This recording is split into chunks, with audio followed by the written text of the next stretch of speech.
¿Cuáles son los antecedentes históricos del diferendo cubano-norteamericano? Mira, ese es un tema más viejo que Matusalén.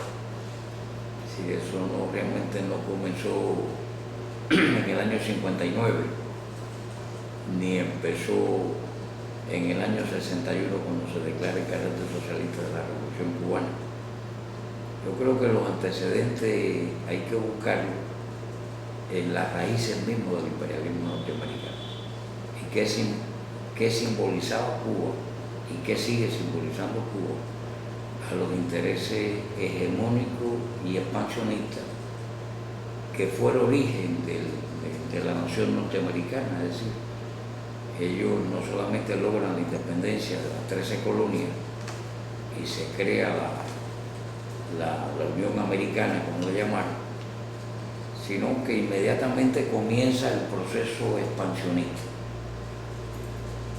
Y este proceso expansionista tuvo un basamento, yo no sé si llamarlo ideológico o filosófico, que es lo que da origen precisamente al diferendo Cuba-Estados Unidos. En épocas tan lejanas como a principios de 1800, es decir, a principios del siglo XIX, Estados Unidos enarbola la teoría dentro de aquella filosofía del destino manifiesto, de que Cuba, incluso en una frase célebre de un presidente norteamericano, de que Cuba como una fruta madura caería del dominio español, del árbol de España, y tendría que caer necesariamente en manos de Estados Unidos. Hecha esta formulación, que trata de convertirse en una doctrina, la doctrina Monroe, de América para los americanos. Claro que los Estados Unidos nos han robado hasta el carácter americano. Cuando dicen americanos se refieren exclusivamente a Estados Unidos. Lo demás no es América, excepto Estados Unidos. Si uno analiza la primera convocatoria de la primera conferencia panamericana, que Martí como periodista cubrió y tiene artículos geniales que publica principalmente en el Diario de la Nación de Argentina, nos damos cuenta las proyecciones de dominación de todo el continente que tenía Estados Unidos. Y ahí nace el diferendo. ¿Por qué Cuba en esa época no cae en manos de Estados Unidos? La correlación de fuerzas no le era muy favorable. Era un enfrentamiento no solamente contra España, sino también contra Inglaterra y Francia, que tenían intereses coloniales en la región. Posteriormente, cuando la guerra civil, incluso ellos son los que propician una corriente política, que de esas corrientes políticas está vigente todavía en Miami, la mafia cubano-americana de Miami, que fue el partido anexionista.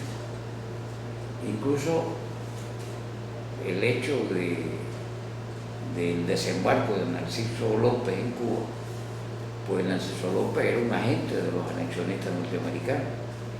Lo que pasa es que en esos momentos tampoco pudieron apropiarse de Cuba por un problema interno, que fue la guerra de sucesión, y Cuba se sumaba al sur esclavista de Estados Unidos, era una posición más en contra de los antiesclavistas del norte.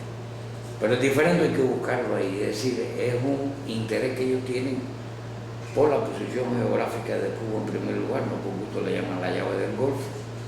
Cuba está en una ubicación privilegiada en el trasiego entre el norte y el sur de las Américas, por el Atlántico. El interés que ellos siempre tuvieron, incluso la participación en la guerra hispano-cubano-americana, cuando la guerra estaba totalmente ganada por Cuba, se hizo con esas intenciones, no por gusto, cuando se vieron obligados a tener que darle la pseudo-independencia a Cuba, que era una república de caricatura, le impusieron la enmienda Platt, que es una vergüenza realmente, y eso históricamente sigue siendo así,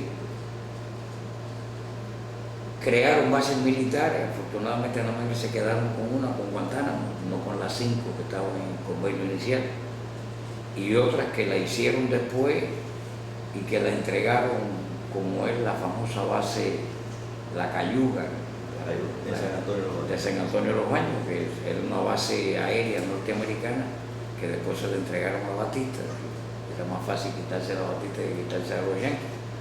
Pero el diferente hay que buscarlo ahí, es decir, se ríe por esa apetencia de dominación colonial que siempre ellos han tenido sobre Cuba.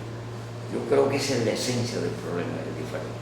Ese diferendo sirve de marco después para la agudización de los enfrentamientos Cuba-Estados Unidos cuando la revolución triunfa y se conquista por primera vez la plena independencia y la plena soberanía del país, cumpliéndose con el ideal martiano y los próceres que hicieron la guerra más larga que tuvo el continente americano por su liberación, que en el caso nuestro hubo que esperar hasta el 1 de enero del 59 cuando triunfó la revolución. Pero el origen del diferendo está ahí, no está en otro lugar.